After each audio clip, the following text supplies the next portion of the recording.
version. I've never heard this version. I'm so used to like the Stevie Wonder version of Happy Birthday to Ya. Happy Birthday to You couldn't find that Ya. version, eh?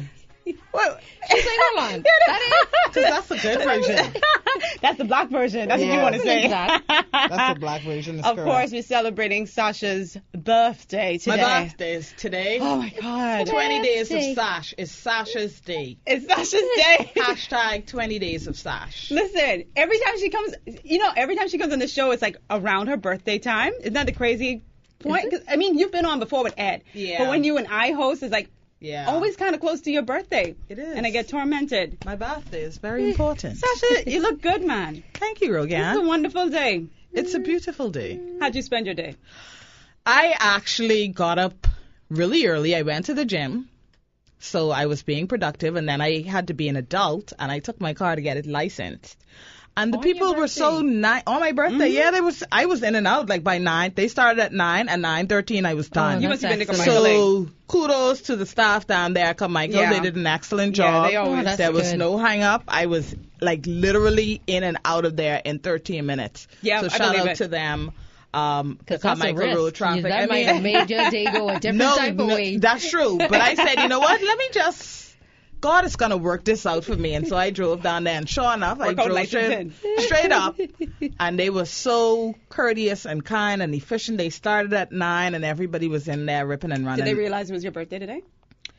No, They didn't realize. didn't. But one lady did say, oh, I used the girl who's eat all that food on TV. I watch you all the time. Yeah, pretty much. So that was pretty exciting for me when I got to the counter to pay. I always like when I come through the airport, or I'm going to the States or whatever, and they look at your passport if you're going on your birthday, like they recognize it's your birthday. It feels pretty good, man. Welcome to our listeners, by the way. You just came right in on our conversation celebrating Sasha Say today. good afternoon to the people. Good afternoon, Bahamas. Today it's my birthday. Say good afternoon. You sound like them little children from school. Good afternoon, Miss Smith. With no H at the end. Candy, how you doing? I'm good. I'm sitting right here, man. Yeah, Ken, what you say? You good? Yeah, so Thumbs Ed's up away. from him. Yeah, thumbs up from Ken.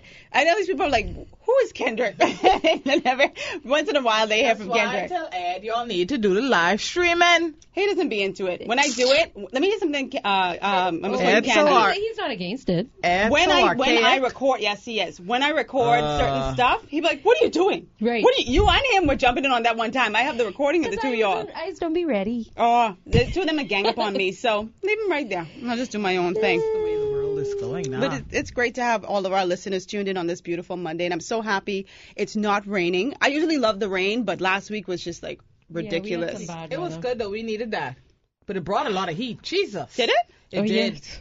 Yeah. It did bring a lot of hot. heat, but it was good. It was nice we cool needed. off, I guess. I don't know. Well, they say April showers Showers bring bring May May flowers. flowers, yeah. So Yeah. I guess May showers bring June bugs. I don't know. Plenty mosquitoes out there. Yeah, Ooh. boy. Yep.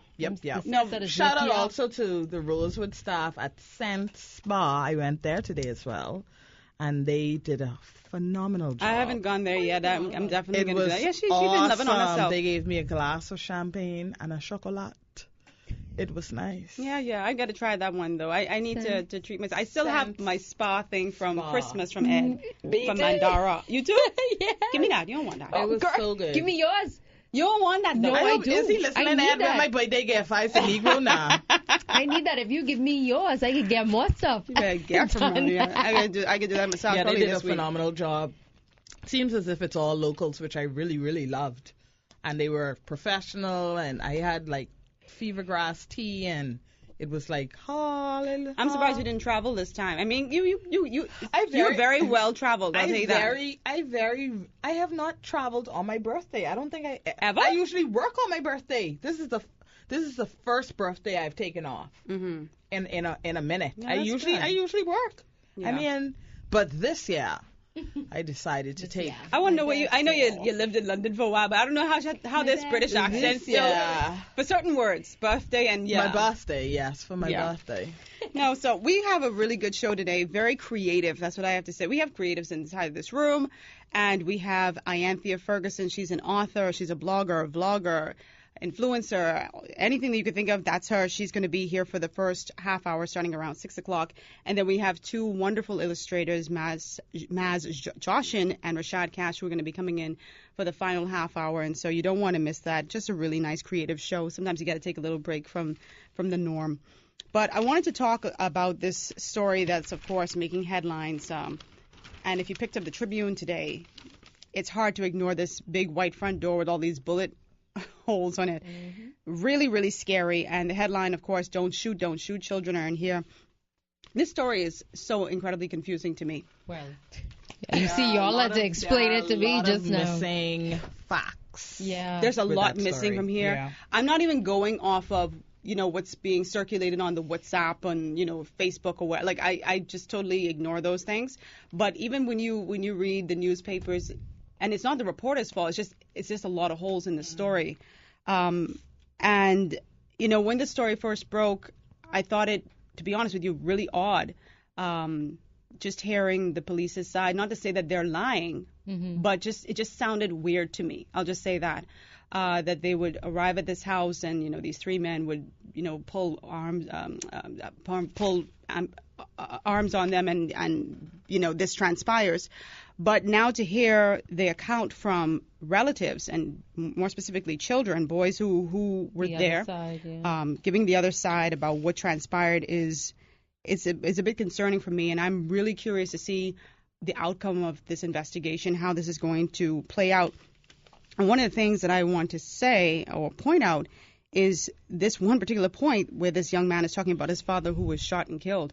And he's saying how he thought his father would be around until he was 18 years old.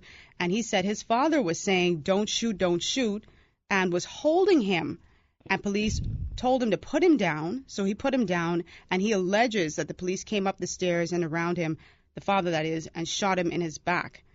And that concerns me. And then you go further along in the story and you hear, again, another allegation that there was someone sleeping in a car in a garage and that person was shot. And I'm thinking, if that is indeed the circumstance, that person was indeed sleeping in a car, then why are they being shot? They're clearly not a threat to police. And so I don't know if that is the way it transpired, but we're hearing, again, the second side of the story. And we can't say that is the way it happened. We can't say that's not the way it happened. Right. You know what I mean? We just don't know. It's just so much stuff. Like I told you, when I walked in here, we started, kind of talking about it. I was very confused because you were hearing other stuff as well. Right. I still had all the other, the initial stories just swirling in my head, and and so it's just a very. So many missing pieces. It's missing pieces in this, right? It seems as if as of late there have been a lot of missing pieces in a lot of the stories that are being reported. And like you said, again, no offense to any of the reporters, because I know what it is that they go through. Yeah. But it's something. There's a lot missing, even with a lot of these suicides, even with the story with the guy who drowned and, they were robbing someone that he jumped into the canal and he drowned. Like, there just seems to be a lot, the who, what, why, when, where, all of that is not connected. Yeah. And then there's no follow-up. Like, right. there's no... It's just like, they just died. Okay, right, and let's just fill in the holes. Let's go to the next story. Yeah.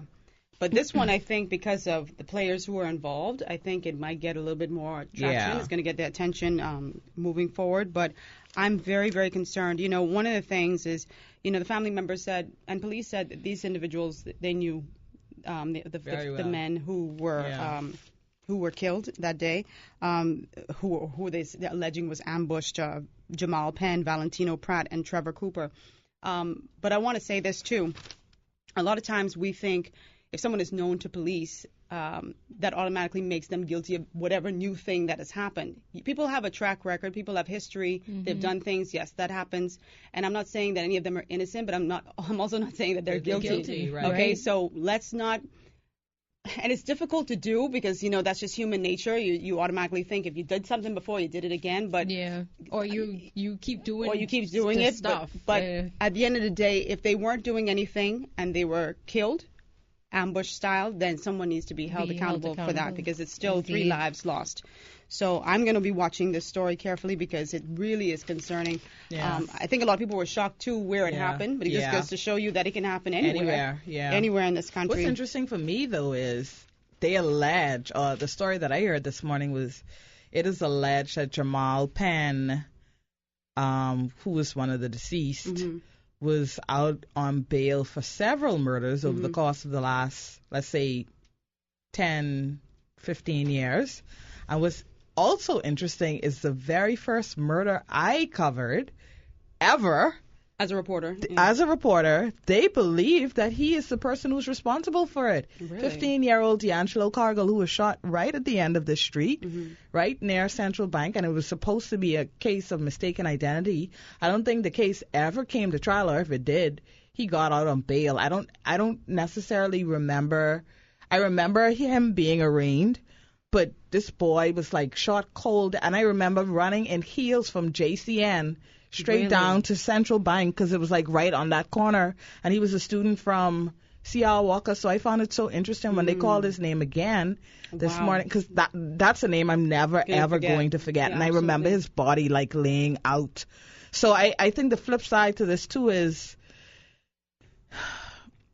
it wrong to say like you said, it is innocent until proven guilty. But if these people are criminals, isn't it easier to just get rid of them? Is it wrong for me to say that? Oh no, you can never say that. Not in that way. I think if you're saying in a legal way, if you're putting someone to death, in that respect. But I'm not gonna.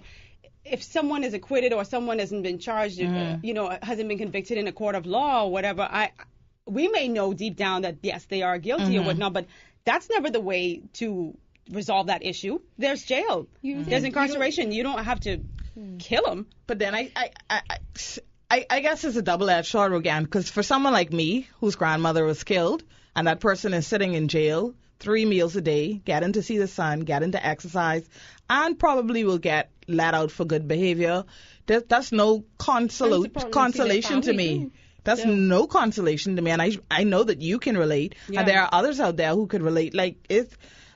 That's no consolation for me. I'd rather, and you say I can relate because I too had a brother who was murdered several years ago, and I would rather the state put this person to death, or I would prefer for them to be incarcerated if by chance in the course of what they're doing somebody else kills them.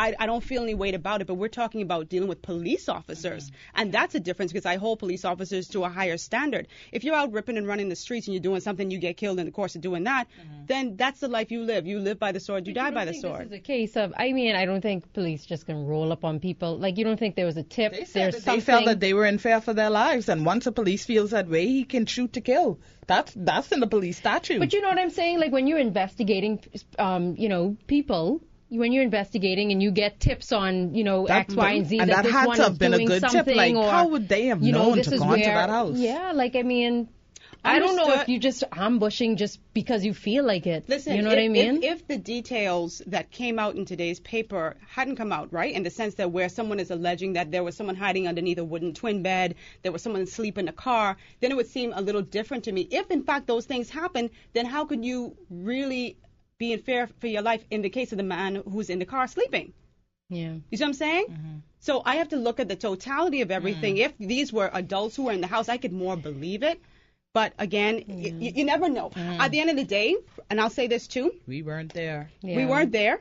And if, in fact, they did pull a gun on a police officer, I think the police officer has every right to decide, I'm going home to my family tonight. Because you're not going to pull a gun on me and think it's going to be okay. Yeah. We're not going to do that. But let's take a break. We'll be right back on Ed Fields Live.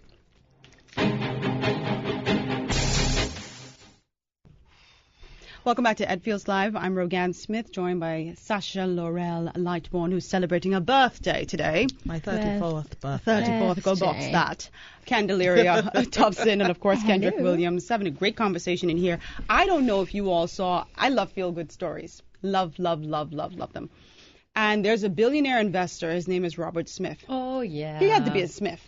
Oh, this is what we do. This is what we do. Oh, my God. This is what we do. I still don't get them. Boy, that's my uncle. Y'all have never seen me. But he surprised some Morehouse College grads with the promise to pay off all of their college debt over the weekend. And let me tell you something. you know those Americans, and a lot of people on the whole, but Americans typically graduate from school with a great amount of debt. And it's really a big hindrance. It's a setback for them because you're just setting out into the world, your new job, and you got to pay all that debt. So can you imagine sitting there, graduating, thinking about the future? And a part of that is, I got all these bills to pay. And in walks Robert Smith with a wonderful speech. And during that speech, he says, oh, by the way, I'm paying off all your debt. Yeah. You can get out of here with a fresh start. Can you imagine? Yeah. Mind blowing. And the only thing he gave him a charge. He said, pay it forward. Pay it forward. And I thought that was the sweetest thing. And he says, I hope they do. And I hope, everybody won't do it, And a class full of men, which is even more encouraging. Absolutely. 400 black men. Yeah. Oh my God. Yeah. And it was such a great story to read, and I mean, it's gone viral, and a lot of people saying, he pointed out the fact that, we can take care of our own. We can take care of our own. He's really leading by example. And there are lots of people who give, benefactors, they give quietly, and I love that too. But it feels good to see someone giving people a head up, a leg up in life. I didn't even know who he was before that commencement speech. See? Yeah. No, seriously. So, and I mean, I'm sure he are gonna be used tracking to, him down now. I'm sure he gave away silently, but this was just something that was, very public. Yeah. And I like that too. I afterwards I was Googling him. It was Robert F. Smith. And apparently he's given billionaire. away. He's given away lots of money, but this time, I know a lot of people say, you give quietly, and I think that there is something to doing that. But sometimes it really it encourages other people to give as well when you do go public with it.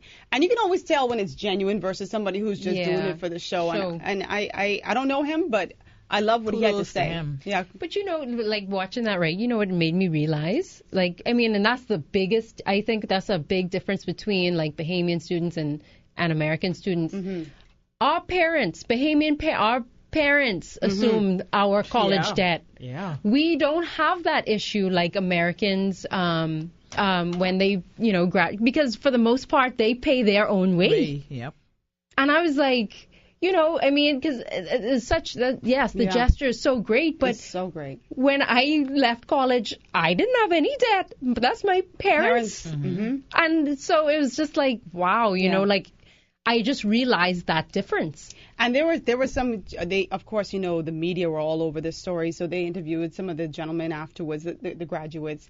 Some of them were crying, and some said, listen, this young man, I forgot his name, he was saying how he was just talking to his mother about the fact that he had like $70,000 worth of debt. Can you imagine? Starting off.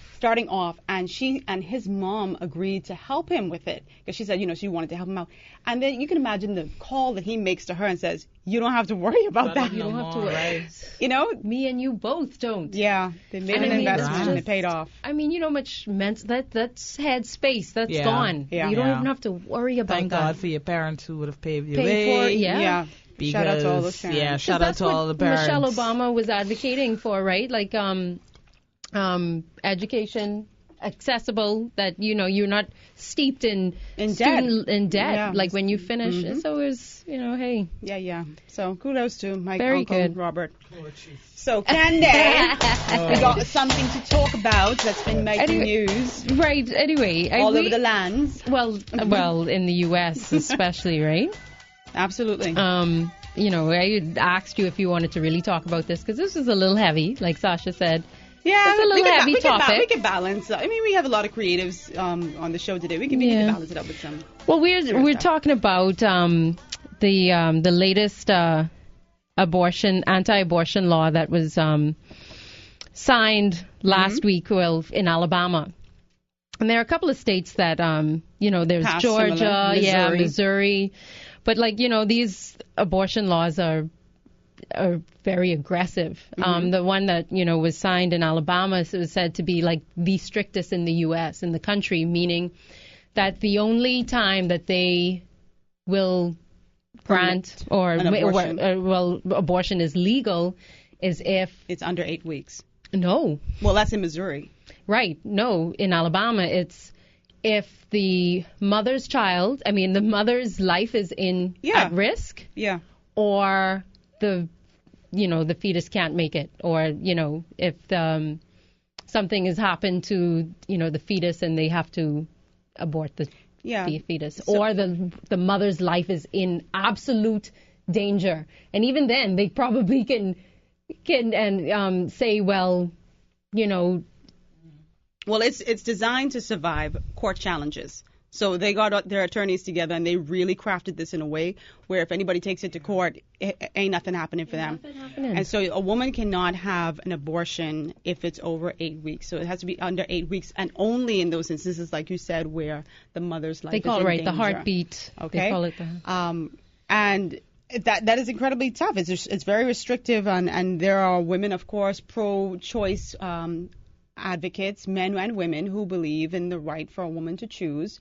And they are absolutely disgusted by this law. Because if you are a woman who is raped, or you are a victim of incest and you produce a child, it does not count. You cannot even do that for that. You cannot abort. And of course, it's caused a great deal of anxiety and, of course, anger for a lot of people.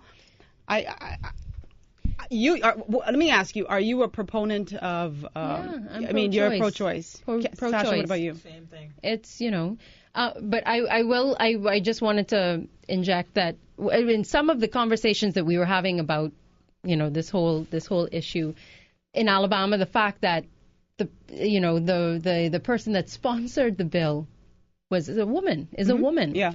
And so you had people debating, well, you have a woman at the foot of the bill. So I mean, what do you can't say anything. Like basically, like it's a woman that is making right. But then you had the 25 men who voted for it and who have absolutely no idea what it's like to be pregnant or anything to do with the female reproductive system or health.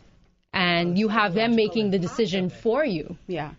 I too am pro-choice with, like I said, an epic footnote, which is I do believe in the right for a woman to choose what she wants to do with her body. But I am not a fan, nor am I a supporter of women who use abortion as a form of birth control. And so that may go against what I just said previously, because people say, well, even if that's what she does, that's her right. But I do think there is a great deal of responsibility that a woman bears when in her reproductive health, both her and the man, right? But there are so many preventative measures that you could use to not get pregnant if you're not ready to be a mother, if that's not something that interests you, rather than being very careless with your sex habits, then producing a child, like, oh, I'll just go down to the clinic and have an abortion. And while that may not be the attitude, it mightn't be so flippant for everybody. There are women who are just, I've spoken to women who say, if I get pregnant for this man child, I can't stand him, I won't be tied to him, I go and have an abortion. And that always hurts because there is a life that you are producing. You know what I mean? So I'm not a fan of it if you're talking about it in that flippant way. Yeah, I get that. You will have women who have all different types of reasons of why they get abortions. But at the end of the day, like, I just don't want other women to make it a morality issue either. Like, you don't get to tell me why or the reason why I want or need an abortion. But isn't it a morality issue when you're talking about somebody else's life? Because, and not to cut you off, but I hear women say all the time, "Oh, it's my body." Well, if it were your body, you'd die and not the child. Right. Okay. No, but you have a lot of people. You have a lot of women who do it for different reasons. And the reason isn't only because like, give me a reason what would make it okay. That's why you are pro-choice about it. I think in many instances, I think obviously like rape. I think if I walked out this studio today, God forbid, and some man raped me, violated me, and I became pregnant.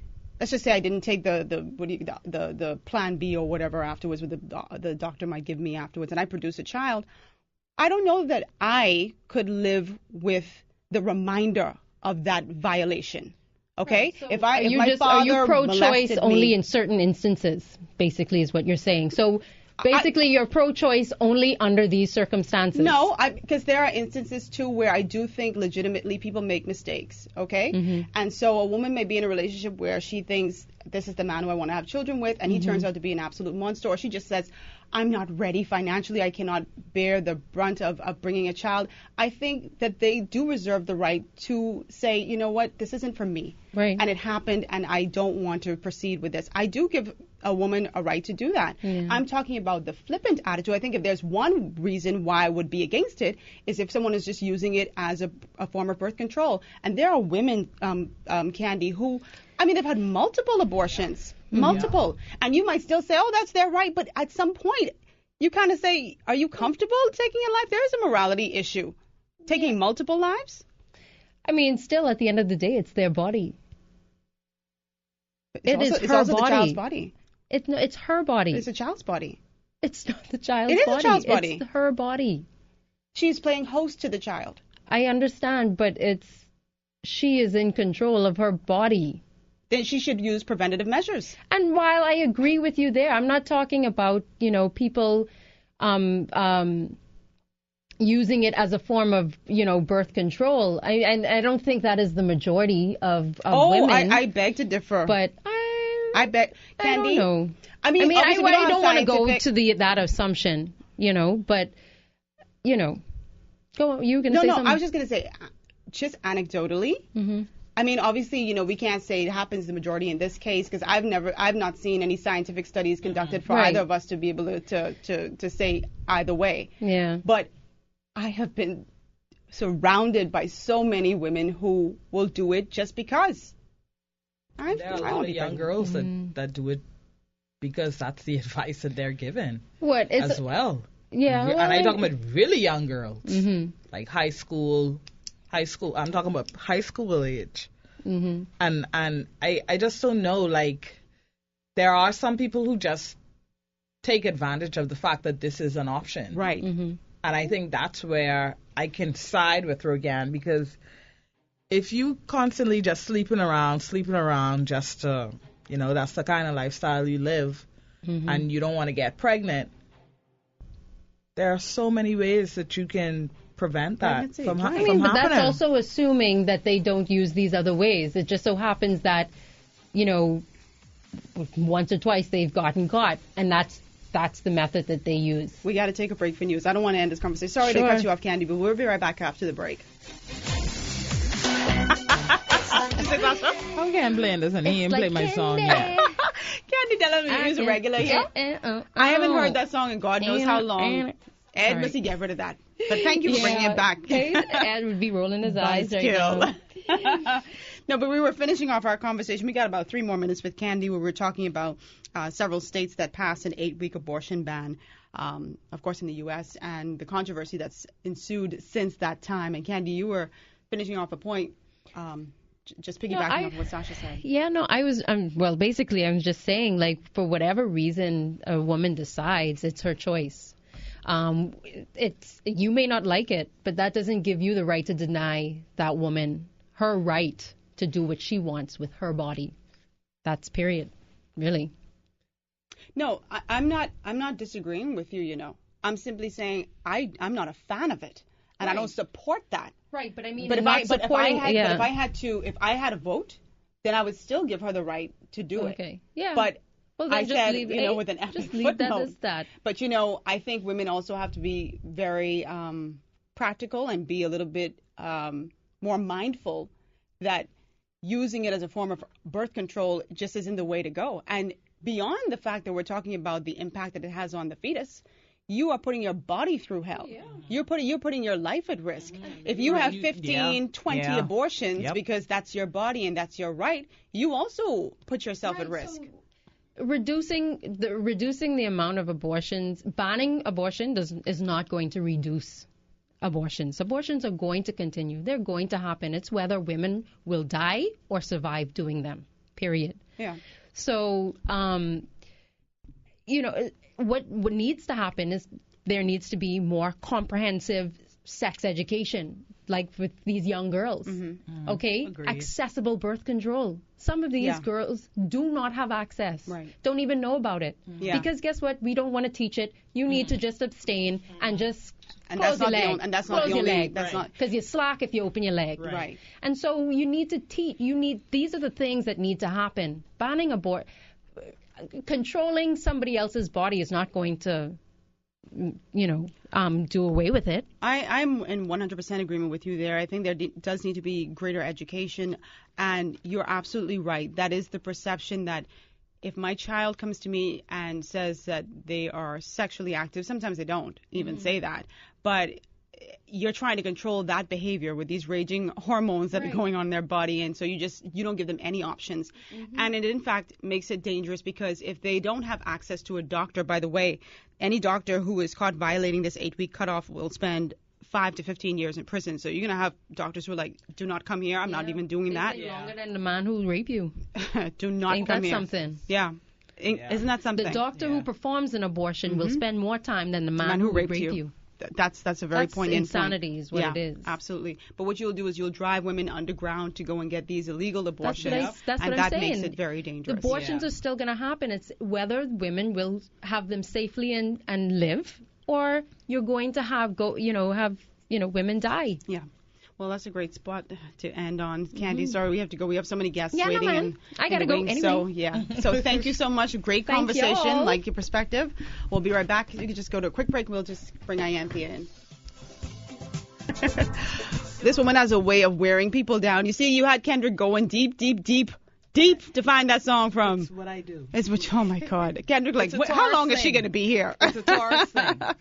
We're happy to have our next guest inside of studio, none other than Ianthea Ferguson. Hey. How are you, Ianthea? Hey, Rogan. What you say, yeah? I'm good. What's up? Blogger, vlogger, influencer, entrepreneur. What else? Author. Oh, really? Author. I'm a little apprehensive to use that one. No, don't be apprehensive. I don't know. And you is right? I think so. And you sell books? Yeah. I think you're author. Not even author, an author. So it's good to have you back here. Thank you so much for having me. I think the last time you were here was with Patrice Morel. Yes, a year ago my or so? girl. A little over a year, I think. My God, too long. Yeah. Yeah, but it's good to have you back. Thank you, man. So, there are lots of people who love you and know you, and there are some folks who still are like, oh, you hear that name mentioned? What this gal is doing? So we have to talk a little bit about your transition. And I know one of the things you always talk about is going from TV anchor to blogger and building a badass brand. Yes. That is kind of like if I hear badass, I think about Ianthea now. What? It's weird. Like you coined that phrase. But let's just talk a little bit about your transition for those people out there who don't know you in this sphere, but they remember you from the television side. Yes. So you may have seen me on some news sets like ZNS, JCN, ironically sitting in the studio now with two people who I worked with in the news. Full circle. So, started out in news at The Guardian. I've worked at the Tribune here. I've been to ZNS, like I said, JCN as anchor and writer, reporter. And so that's where people would have kind of gotten to know me from in my earlier days. And so since then, I just kind of transitioned, like you say, into being a blogger. And I still have people ask me, what y'all is do? I know. So pretty much all of my work happens online, whether that's writing, whether that's shooting and editing videos, whether that's doing photography or doing social media campaigns or helping companies trying to push their brands and products. And so all of my work happens online. So as a blogger, I get to work with amazing brands locally and internationally to help them sell their work, sell their products, sell their services, whatever it is. But also as a writer, that's the part that I love the most because that's what I was trained in. That's just my favorite thing. So I'm a writer for Essence.com, Forbes Travel Guide, Travel Noir. I've written for Shein Magazine, a couple of international magazines and online sites. Exo Nicole, yes, Exo Nicole, of course. Also, there was one called Miss Vixen Mag. There was the Coco Mag. There are so many other local magazines and online publications I've written for. So that's pretty much how I make my money. Very, very diverse. A lot of people in the business who are journalists, they aspire to just get into the editor's chair. I mean, there's nothing wrong with that. So please don't get offended to anybody out there who is in the editor's chair. I sat in the editor's chair. You did it as well. So, but that is the end of the line for a lot of them, or they want to be a news anchor, and that's great. But you wanted a little bit more than that. So What fueled that? I just felt like my head was like banging on the ceiling, right? And so I'm like, where do I want to go next? I wanted to be a little bit more creative. I always had a love for entertainment reporting, entertainment writing, and I just wasn't getting it, right? You remember Ione? Yeah. To the point where we all had our own little segments in the news, and mine was more of an entertainment thing because that's something that I always loved. And so my husband and I, you know, for a very long time, he and I, we have a magazine, local magazine, eLife 242. So that was kind of one of the ways that I was able to kind of flex my creative muscles, right? But I'm like, I want to go a little bit outside of these 700 islands and keys. How do I do that? How do I get my name, my work in spaces that I've always loved to read growing up, like Essence and like Ebony? I ain't reached there yet, but I'm coming for Ebony as well. Right? So how do I get my name? How do I get my bylines in these spaces? And honestly, when I quit my job, I didn't know how I was going to make it happen. I had no idea which path to take, which way to go, which phone call to make, which email to send. I had no clue. I kind of just thugged it out, followed the leaders, the people who were leading at that time, learned from them, picked up tips, picked up tricks, kind of chart my own course at the same time. And eventually it all started to pan out for me to the point where people started to look for me, like Forbes Travel Guide. I didn't even reach out to them. They found me. And so the work that I was doing, you know, underground, I always tell people, for 2 years, I could assure you that nobody saw me in Nassau. For 2 years straight, I went underground. Like, I could assure you that I went missing. What is underground? Home, working, writing, building up my network, digging through Google to find emails that I needed to find, working on proposals, and just trying to figure out how I was going to make this thing work. And so I just used the time to do that. What was the moment? Because, you know, you worked in news for so many years, and you said you always had that creative spirit, and obviously you did. She had this wonderful segment on JCN called Ione, which was such a nice little play because her name begins with I. But for most people, there's a moment where they're sitting down, they go, I got to get out of here. When did that moment come? Which one of them? You had several of those moments. Which one do you want me to? What was the one that really was like, okay, that's it for me? Let me see. I think they're all muddled in my brain now, and so to kind of pick out one, it'll be kind of doing a disservice to the others. I just think talk about what led to that. I just think one day I was driving home and I just felt a sadness. I'm just like, okay, I was thinking, okay, what am I going to go home to do? What am I going to eat? And then I'm going to watch this TV show, and then I'm going to bed. And it's just, I'm like, okay, then I'm going to wake up in the morning and get ready for work. It's like a hamster on a wheel. And I was like, I did that yesterday. And then I did that yesterday. And then I did that the day before. And I feel like I'm going to do that 5 years from now if I don't stop this right now. And I was like, I just got tired of the routine and the same old day to day. And I just had enough. And I've been working in media since I was in high school in 11th grade. And I had just seen so much of it. I had done so much of it. I just wanted something different and something new. Also, at the time, I was working on a separate project called The Click, which was my web-based show that I was doing with Corvell, my friend, and he and I kind of. And that just kind of got me hungry. It got me hungrier to do more of the creative stuff. And so when I saw that blossoming and that taking off, and I saw that I was using my days off and holidays and my lunch breaks that Rogan used to allow me to go and do interviews, I'm like, I need to put some more time into this, you know? And so I think it was the combination of the routine and this new thing that was just doing so good for me. I'm like, I just got to make a move. Absolutely. This is crazy. So, you know, one of the questions I get a lot, and I'm sure, I don't know if you get this question, but people say, okay, you're a blogger. How do you make money from that? So for you, you know, making a transition from a job that was paying you every 2 weeks, you know, you could set your clock by that. Well, maybe. Okay. You can set your clock by that. Don't add a dirty laundry. No. Listen, I always tell people that was one thing I didn't have to worry about, okay? But how did you make money off of this love for blogging? So the money didn't come right away. I can tell you that for sure. So doing those underground days where it was my family and most savings, you know, because I prepared to leave. So my savings was keeping me afloat. I had at the time my husband, who was my boyfriend then, was so supportive and so helpful. My family and, you know, BTC, and I hope I could call their name here. But they were great with, soon, like 2 months after I quit, they called me, they said, hey, we need a host for this show. And so that kind of gave me the boost that I needed. Okay, I got a client now. I'm working now. So that kind of propelled everything. So that's where the money started from there. But on the blogger side of it, it didn't come until a ways later. And so, you know, you get people, like you get local brands, international brands as well to look out to you, say, hey, there's this item we're trying to sell, or that we want to send you some hair products, or we want to send you some makeup or some T-shirts. You know, we want to pay you. Just post about it on your Instagram or write a blog or do a video about it, and we'll just pay you for that. And so that's kind of how I make my money. So now I'm working with a lot of local brands. Don't want to call names because I'm not sure. I'm very media, you know, how my brain runs. Like, I don't know what sponsors y'all got. I don't want to make nobody mad. Your people are your people. Perfect. All right, so I'm working with Going Places Travel. We see all your posts with Going Places. So right now I have a stint with Eagle Electric as well.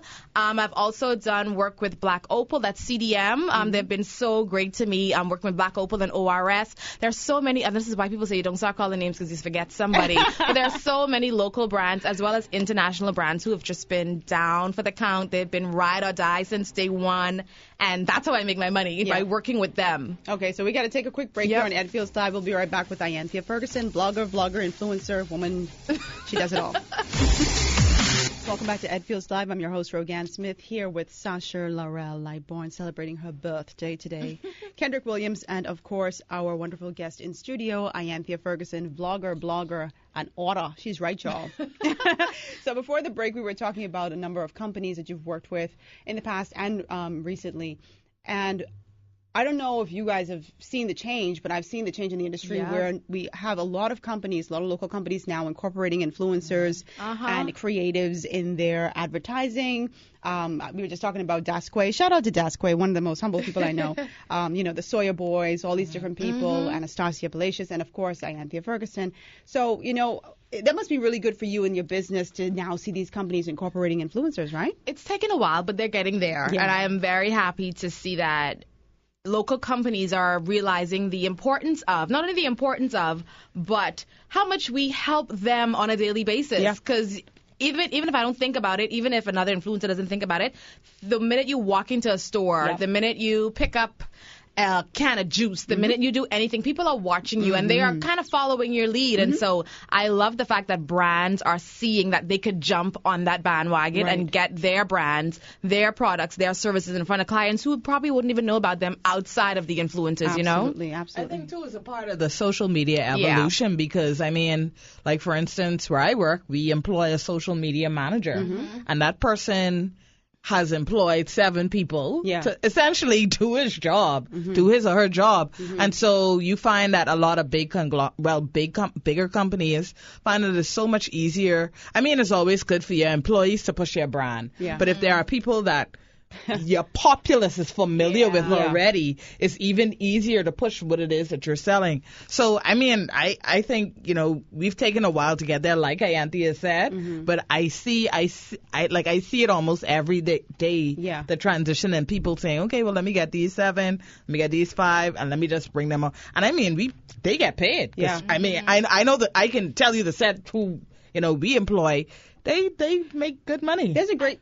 Sorry, and it helps to humanize a brand as well, you know, and I think a lot, especially locally, a lot of brands just feel like robotic, like there's no life to them, there's no just come dash off, come get, you know, it's just so old and archaic. And now that you have these people who could kind of like mold and meld your brand into their lifestyle, and it's it's almost flawless. It's perfect marketing. And you know, I remember you wore a dress on Instagram.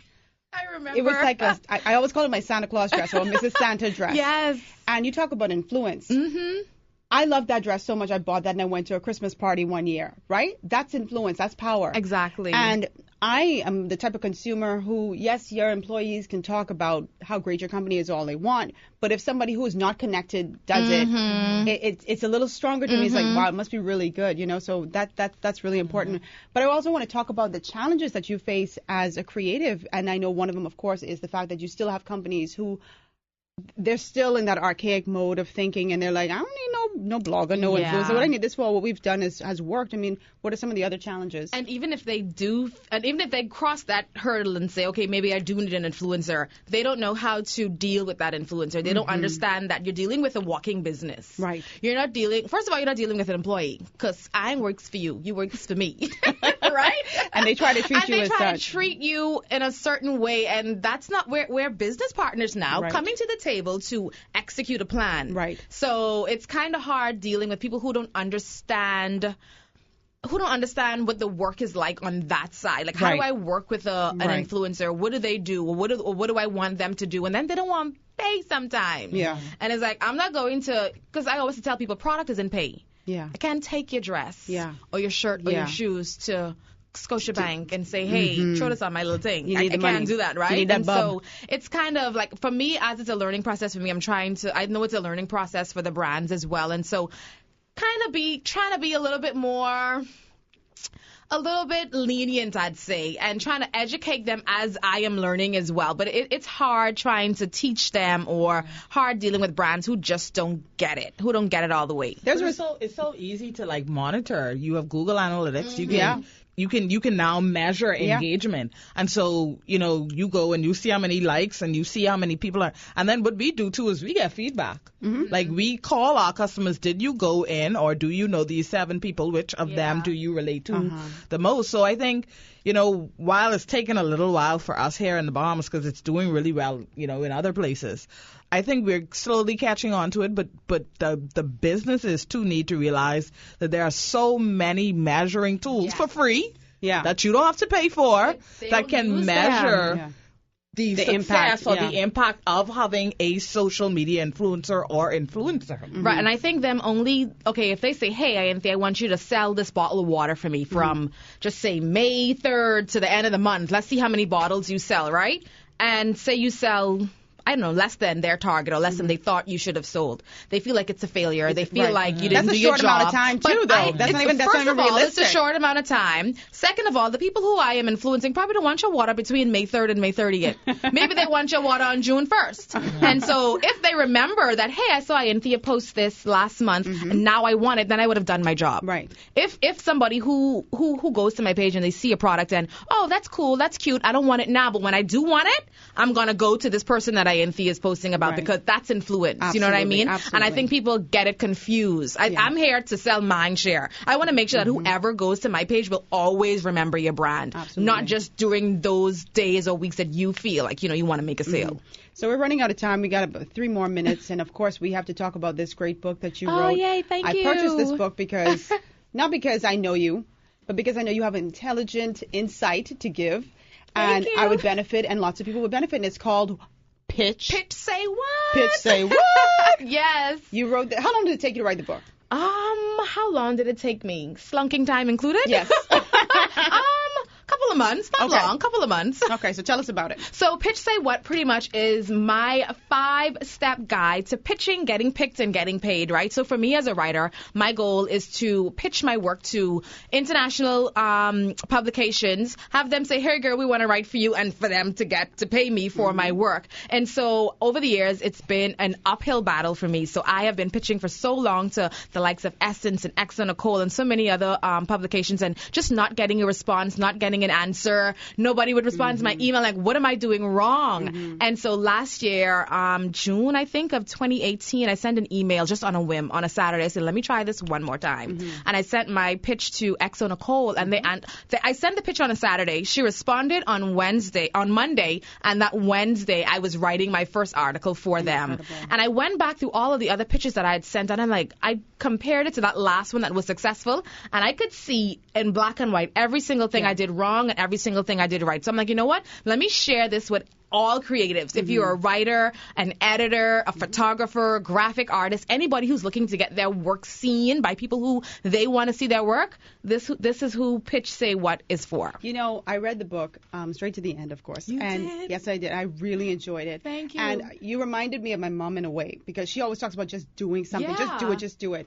And there was an email that you posted, and you said, I had typos in that email. Typos It's so embarrassing. I was so ashamed. Right? Like, you would look back and say, oh my God. I was so ashamed. But you got the job. I did, even with the typos. You did it? I did. You know? I did because I was on their website that Saturday and I saw someone wrote an article. And I'm like, I could write better than this girl. Exactly. I'm not in no competitive way, but I was just like, I could do this, man. And I sat there and I just wrote that email. And when I went back, I was like, Lord, I spelled all the words wrong. Them sentences were so off. But she saw the article. She saw the subject line. Mm-hmm. She saw that. And I'm like, oh, thank God it went through, you know. So absolutely. So where can they get the book? So the book is available on Amazon in the Kindle version, or you can order a print, or I have some on the island. So you can hook up with me and get your copy of Pitch Say What. Absolutely. And how can they find you, Ianthea? They can find me on social media at I am Ianthea. That's on Twitter, on Facebook, on Instagram, all over the place. And the blog? And my website's Miniskirts and Microphones, Ianthea-Smith.com. Her award-winning website. So thank you so much, Ianthea. Really appreciate you coming through. Thanks for having me. Don't be a stranger. I'm not. Okay. We'll be back. Welcome back to Ed Fields Live. I'm your host, Rogan Smith, here along with Sasha Lightbourne and, of course, Kendrick Williams on the board. So our next guests are artists and illustrators who took their calling and used it to create a career. There you go. We in the building, bust off. We got none other than Maz Joshin and Rashad Cash inside the building. So welcome. Oh, we reach, right? Yeah. How y'all doing? It's a pleasure to be here, everybody. Yeah, we're happy to have you both. You know, this is our creative week, so we're going to be highlighting lots of creatives on this show. Right. So we're happy to have you both. Awesome. And y'all got us? Yeah. Y'all are the two least creative people on the planet, right? Okay. We try and peace. All right. Yeah. So you're both illustrators. Let's first of all talk about how you two know each other. Oh, well, okay. We met in junior high school. Yeah. We was H1Ash. We both went to H1Ash, and then we both did art, and we were rivals, actually. Yeah. Really? Yeah. I couldn't stand him, actually. And I actually came from private school, so that was my first time in government school, so I was like, all right, anybody can stop me, I ain't gonna hate nobody. You had a bias, so... That was with the stigma. He had That was the stigma, so gladly, I know that's not to be true. And then later on, we went to end up going follow each other to CL Walker, and before we graduated, we decided to come up with a project. Yeah. And I think, he asked me to help out on it. I was the last one in. And I was like, man, I ain't joining because you got a bunch of people who ain't serious. I don't want to join that team. But he said, man, please, just give me a hand. And I did it. And after that, long story short, we ended up working together, and everybody kind of fall away in time. And everyone fell into place for us. We, like you said, once we had that general meeting in terms of what we want to do in the future, we just stuck it. You know, we just stuck through it. How did you discover that this was your calling? So, I mean, you both said from junior high school you'd been artists. I would imagine it didn't just start in junior high school. But, when you start thinking about a career, when did you start to have that thought like, hey, you know what, I can actually make some money from this? I think most kids, when they start doing art, they just do it naturally anyway. And the older they get, the more they say, well, there's something I really want to do. I don't think no one at that point in time thinks about how to make it a career.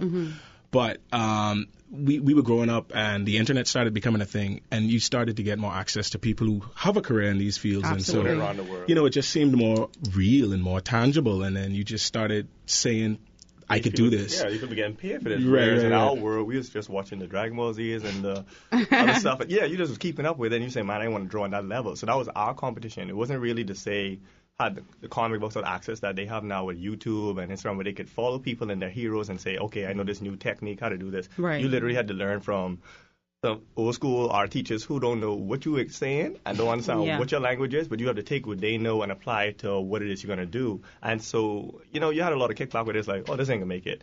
But, the good thing is we're really stubborn in our minds and our spirit. And so despite that, we just find ways to start pushing. And like Miles said, when the internet became more prevalent, you start seeing that, hey, you can make money off of doing illustrations for people or drawing this or selling paintings. So it don't have to be the traditional Bahamian route that, you have the painting, because I'm not that person. Right. I think it's nice. I respect them. I'm not. I will say this though, the one thing that always stands out in my mind, it was in junior school. I had never heard nothing like this in my life. We was like maybe 12, 13, and there was this one kid. They were asking us what we want to be when we grow up, and everyone was just like, I want to be an artist. Everyone was just saying very vague stuff. Yeah. And this kid, I kid you not, he's like, I'm gonna be a comic book artist. Really? And I was just like, who says that? Like he didn't even flinch, and I was just like, wow, like. he said that with such certainty that it just blew my mind. I was just like, that's what I want to do. You know, Yeah. It was the boldness of it. And who would guess that there is a market out there, Oh, yeah. even though it might not be here exactly in the Bahamas as prevalent, Yeah. it's still there. Yeah, I was going to ask about that. It's Like, still how do you there. make a living as an illustrator in the Bahamas? Want to take that one? Yeah. We'll take turns on that Yeah. one. We'll take turns on I that just take one. my hat off and start in the corner and someone put the corners there. No, but I started using the internet to reach out to people, like social media. Because I'm antisocial, so I'm learning to get better at it. Yeah. And so it's hard to put yourself out there, even though it seems natural now to just post pictures. It's still, that's your artwork, and you like shoots. You know, people could ridicule me. It probably don't look good. I ain't finished that, but it's better to get it done and have it out there than perfect. Yeah. And so doing stuff like that, and me actually taking on I'm a visual storyteller at heart, and so I would meet and encounter people, and they might be a writer. Yeah. They might have a story they want to tell. I said, man, you should let me illustrate that. That's what I did when I went up to Canada College. I just was like, people were like dressed up in costumes for the like, Right. what do you call it? Comic Yeah, Con. Yeah, Con. and Cosplay so and stuff like that. sorry, I all over the place, but follow me. And so they were having a convention, and I don't have all the tools, the buttons, and all the bells and whistles the other students have. I just chopped some pieces of paper together with some paint and some ink. I know one thing I have is my personality. And so whilst everyone had the decorated tables and everything is nice, as an artist, they are kind of inverted and they are shy. So they didn't know how to approach people. Man, me being a bartender, I hopped from behind the table. And I was just lying to people. I said, man, your costume look good.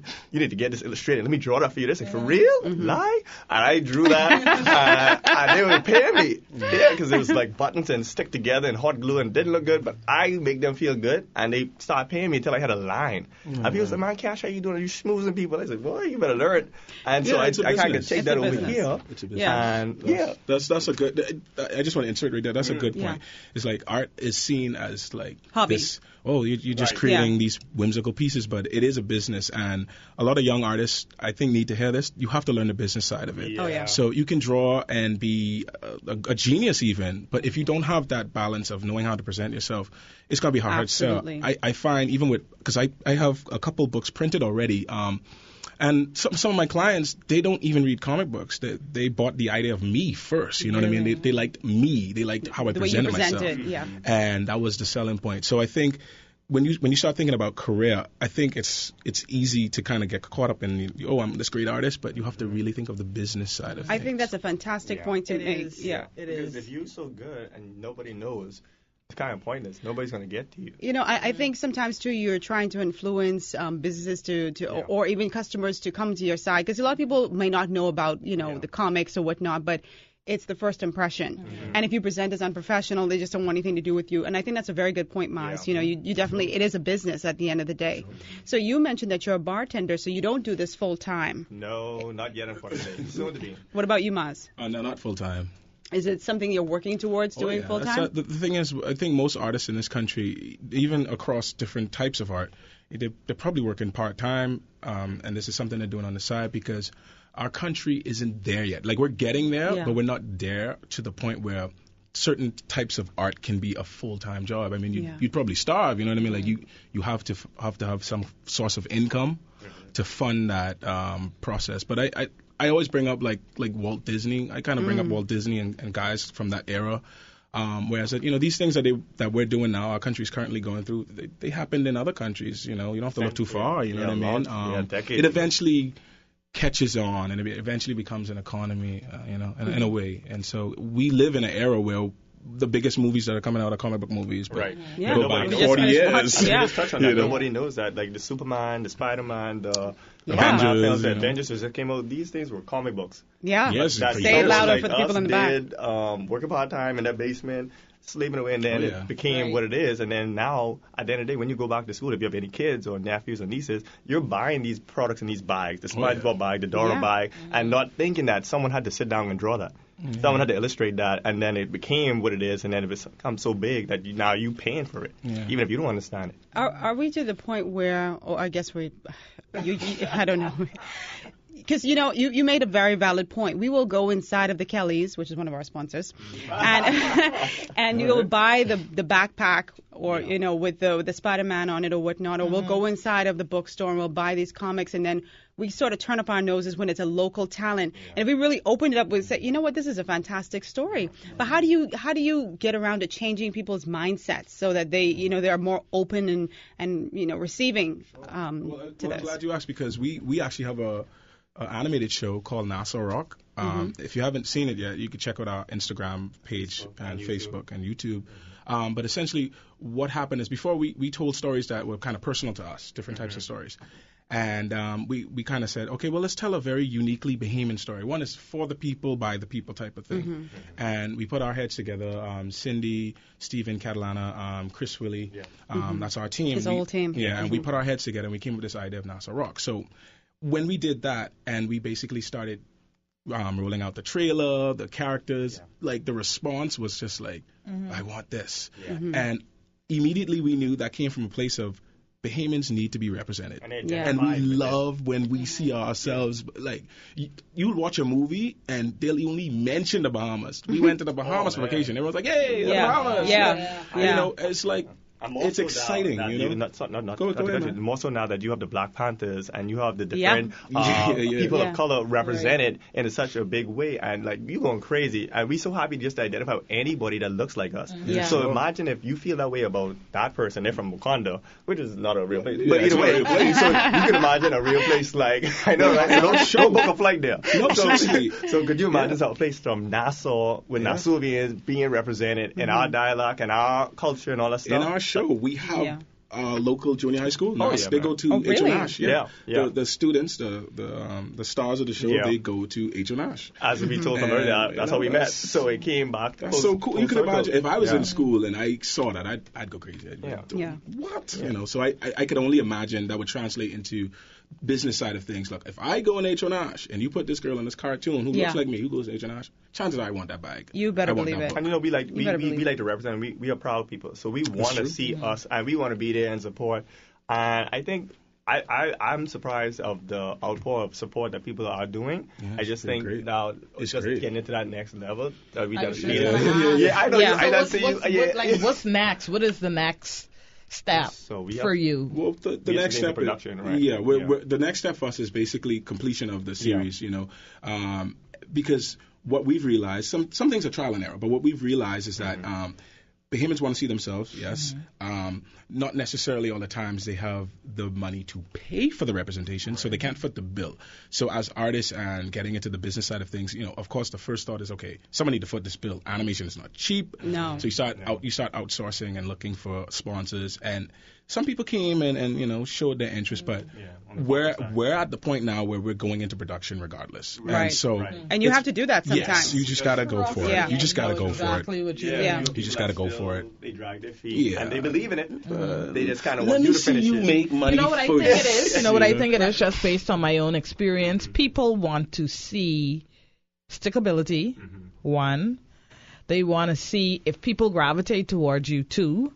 And they want to see whether you're serious about what you're doing. Yeah. So and do all the work for them, and then they come home. Exactly. So even with the show that I do, people. I mean, those first couple of seasons were rough because I footed it out of my own pocket, but I was so passionate about it. It wasn't even about the sponsorship. I mean, it even, and now that we're going into our 11th season, it's like people knocking down our door, trying to be like, "Hey, we remember us," and I was like, it's almost kind of like. I agree, Sasha. And I think that's what it is. Yeah. If you allow yourself to be, it could make you bitter. Even companies that want to be or places that we visit that want to be a part of the show, and I know I approached them season 1 or 2 or 3, and they were just like, no, we don't think you guys are ready, and we don't know if you're gonna last, and now they like knocking on your door. So I think it has so much to do with your own personal drive. Yeah. And I think Especially we have here, a lot because that's just not ingrained in our culture. Yeah, I think too. It's like anything. I always believe that you should invest in your product before somebody else does, right? Yeah, And I well, know that's a good point. it's easier said than done. I mean, when you go to the bank for a loan for a home, they want you to bring 10%, 20% sometimes Bring your mommy, because your they want to daddy. know that you got some skin in the game. You know that you're invested. Right. And so if you can't find someone who will fuel your dream for you, then you got to fund your dream. Then do you it got to yourself. fund it yourself. Oh, yeah. And then sometimes that's even better because then you realize, hey, I don't need this person, and you now don't it need kicks nobody. off. Yep. And let me just even touch on what Yeah. Leon's saying. That's true. And the good thing is you get to maintain creative control because if someone's Absolutely. footing the bill, Yes. they're going to control and say, hey, take this out. I don't like that. Yeah. And then they're going to make So it it so works. generic that you don't have what you started Yeah. off with. And so, like Rose was saying, I think and Sasha was saying also, I agree. I think that the good thing is we do it been doing it as a labor of love, and I think we're going to continue to do it whether we get the financial support or whatever. We're going to get it done to see it through to completion. And like you said, sometimes it might take till the 11th season or the 5th or the 4th, but at the end of it, we're going to still You do stick it through, And you'll get it. sometimes some people don't appreciate it until it's already done and it's already made its way through. Someone's gonna see. Yeah, and Someone's gonna Yeah, see. you understand. I think if I could say one thing. I think sometimes we make the mistake of thinking a little too local. Yeah, We you- had a woman who was in here just a minute ago, Ianthea Ferguson, and I remember we've had multiple conversations. She said, Rogan, I'm thinking globally. Yeah. Yeah. I'm Kinda trying to makes reach sense. those people internationally, and that's why she's writing for these magazines sure, internationally. for sure. And so sometimes you have to go out to Yeah, come come in. back in, yeah. So when you've already made it Yeah, then internationally, people then they definitely say, want oh, you. they want us They now. want us. They want us Yeah. now, and then let's Yeah. invest in Yeah. this. For sure. So you got to keep pushing. For sure. And with Nassau Rock, the goal has always been to get the show to the people. Whichever means we take is, it doesn't matter to us. Only thing that's important is that we get it done and we get it done the way we want it and it looks the way we want it to look. And, that's what's going to happen. I said this before that animation in the Bahamas is inevitable. That's going to happen. Like, whether you want it to happen, whether you want to foot the bill or not, it's going to happen. Some kid doing that. Like, you go to any school in Nassau, someone draw it. Yeah. He may not be the book smart person, but he drawing. Right. He draws. He might be a genius. Yeah. But he's that's not what he utilizing didn't his gravitate talent. towards. And I feel like it's such. It's almost. It's such a. I can't find the words, but it really does our country no justice. Yeah, it when we have does these disservice. talented people who aren't able to utilize their gifts outside of, I guess you could say, the more standard ways of income. Let me just Yeah, touch on go that. Like ahead. Laddie Yeah, said that, and yeah. because I realize even as the other traditional roles like doctor and lawyer and certain things, you could justify paying for the services, consultation, I was all gonna that get good to stuff. that. Yeah, oh, But yeah. as creatives, let me see it and give me a couple me- free, let and me- then I might consider paying I all was of going to that. talk to you about the All dark of that? side of the Yeah. freelancing with Yeah. illustration. man. Yeah. And, writers get it. I mean, bloggers get it. sure, boy. People try to talk you down. I mean, how do you deal with that when the client, sometimes they give you put together proposals and then they give you the runaround. Sometimes they want you to come down significantly on the price. Yeah. And it's like you say, they go into a doctor's office and they pay whatever they say the Because cost it's is. all about respect, you see. Because it really is about respect. We respect the doctor because there's this level of he knows what he's doing. We accept that. He went to school Whatever for fee he 1,000 gives you, you years. accept that as an absolute truth. But when it comes to art, for some reason, we think because art can be subjective, even though it can be subjective, there are still good art and bad art. We immediately think, what if this, that? We approach it with that attitude. But the attitude should change because I promise you, if Maz don't look like Maz, come to Nassau and tell you, hey, this is my illustration, you can respect that Maz. Absolutely. One shot. Yeah. Let me just touch on Rogan's question so I can answer that. She was saying, how do you deal with Those pricing clients. and those clients? I mean, honestly, you as a freelance artist, especially if you don't work for somebody, being freelance obviously, Yeah, for sure. you could choose, hey, you know your standard, you know your pricing, and you know why the time of work you're doing for that. So guess what? You either have to have a choice that you're going to compromise yourself and your worth and go down beyond, because you're going to be a lot of work. Regardless, and they're going to pay little and still get all your good work. Yeah. So you got to decide, hey, maybe I have to turn this job down. Yes. Maybe that's not for me. Yeah. And Yeah. that's what I've learned as coming from a young illustrator and becoming more professional. Be like, I love your idea, but maybe I'm not the person for you. Right. Because I know what I bring in. It's like a and I job know my interview skill level. when Yeah. people ask Yeah, you, and that's what it okay, is. what's your pay scale? And I always like, would you give us a range for a we'll pay give you a scale? range, And I find it so interesting that like more and more people are asking that. Like I've heard a couple of people, like my friends say, hey, I went on an interview and they was asking me what my pay scale was. And I'm like, Because they don't know the value. You have to know your value, Right. know your worth in this game. And even like with me doing like some, and that's another way to get out beyond doing freelance art. I do like illustrations for people's books. Yeah. So that keeps also, me that whenever someone feels like they want their book illustrated. And so you have to justify, hey, well, this is why it is. And some people, when they didn't understand, when I took them through the process and they saw all the work and the results, they were like, oh, wow, okay, I didn't understand at first. It's I'm like, extremely but if you just think, tedious. I press a button and then the stuff is there. It's a lot of work. And then also I learned in my process of reviewing, you have to give certain people a certain amount of reviews. So I might give a standard of 3. You get 3 chances to look at this to make sure you get everything correct and fixed, because after that, then you have to charge. Because if you keep allowing people to go with that creative process, and they see the take artwork, advantage of they're it. so happy to like, okay, now let me try this style and flip them upside down and let me do it like that, and then you're gonna find yourself doing 100 reviews and you still get the same price range, so you're losing more material, time, and energy, and they're still gaining. They still, at the end of the day, they don't know what they want. There's really a need to professionalize the industry, and I find that to be with creatives on the whole, because, and I'll be honest with you, we get so focused on just the creative side that we forget that this is a business side, just like you said. When you present yourself like a business person. Just like if anybody were to come to me dressed a certain way, acting a certain way, I might look at them a little differently. That's just human nature. So I think creatives need to understand that, even though, and I know a lot of them shy away from the business side of it, either get yourself a business partner who can handle that aspect of it, or you're going to have to realize, if I can't afford a business partner, I have to wear these 2 caps where I can do the business and creative side. Done, but one of those options, like you said, Regina said, you have to find out. Or else you're just doing a hobby, or you're just doing this for your own time. Important. Like one of my clients recently told me, I know how to cook.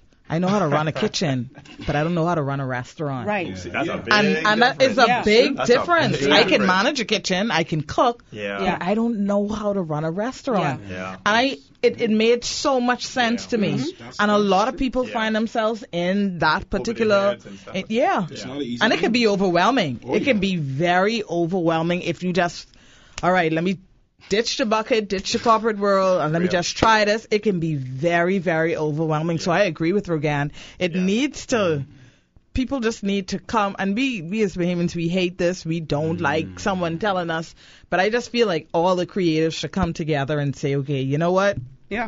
This is what we're going to do. We're going to standardize it. We're going to make it some rules and regulations so that people just come in willy-nilly, and we're going to make it happen. Because there's so many creative, and it's grown so much. I think this is our time, too. And like Sasha was saying, I feel like creatives are getting out there. Like, it's happening. It might not happen as fast as we would have wanted it to, but I've seen a big change in the appreciation and the value of the work, though.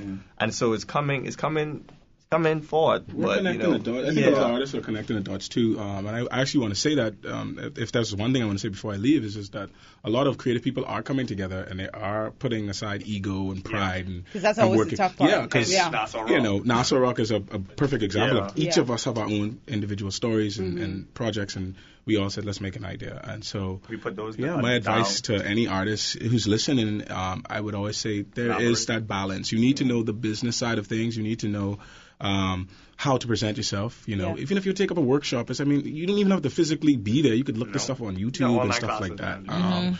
That's important. Everything and you is have so to accessible accept, now. Yes, and you have to accept if you're not willing to do that, you're either going to be bamboozled, weaseled, or sell yourself short because you're not taking the time to invest in your art properly.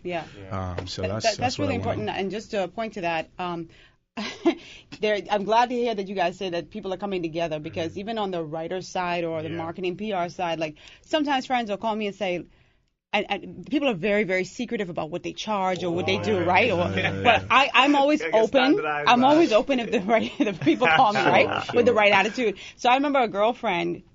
She called me and she said, well, take a look at my rate sheet and tell me what you think, because this is what I'm charging. And I said, girl, you're a crackhead. I just had the routers by yesterday. He could tell you. I was so insulted. This man. What about? This is what you charging? I didn't even get in this man business, but this man, did this amazing book. Looks beautiful, right? Now, I don't know what it takes to do this. To produce it. And, I just was in earshot, him talking about the prices, and I just had to yuck him to the side. I was like, come here, let me talk to you, please. What you doing out here? Like you not only are you underselling yourself, you underselling me. Stop. Right. Like, stop that. Precisely. Please, Precisely. So know your worth. Collaborate. There's always somebody, and everybody won't share their range with you. Sure. But reach out to that person who you feel that you can talk to and let them look at it. Yeah. Protect the craft. The rate, so that the people can, okay, when I go to this next person, he's going to be in the same. So cheapest, it protects it. But if Sasha is charging $10 and Rogan charging $400, they go with Sasha. Yep. When I go to the dentist or the doctor, and then we got to wrap up, Sure. they're along the same lines. I mean, it might be a little difference, a couple of dollars, like $5, but it's the same thing. Price Across the board. So. But tell us how we can find you. We got to go. But tell us how we can find you both. So for Nassau Rock, we definitely Nassau Rock at YouTube, Facebook, and Instagram. Twitter and Instagram. Yeah. And also individually, you can look up Think Like Studios. That's me, Rashad Cash. I'm on Instagram and Facebook. That's Think Light, Light. Okay, Studios. And you got Maz. Maz Joshin, that's my name. That's who I am. Spell Joshin for them. I know, right? Joshin, not Joaquin. It's Joachin. You can find me on Instagram, Facebook, and I also have a studio called Steaming Kettle. Steaming, Steaming, Kettle, Kettle Studios on Facebook. Not on Instagram, but that's not Facebook, important. Yeah. But in Facebook, you could reach us you there. Can find us. Yeah, you can find us. You don't have to look too far to find Nassau Rock. You guys, I'm really proud of you. So I want to see you all come back in the studio in some other form and be like, hey, we signed a deal with Marvel. Hey. Yeah, man, I receive it. We signed a deal with Marvel. Thank you so much. Thank you, Sasha. Enjoy the rest of your birthday. Thank you. Have a great one. Thank you. Thank you, Kendrick. And, of course, to our listeners, we'll see you on Thursday. Have a great evening. Peace.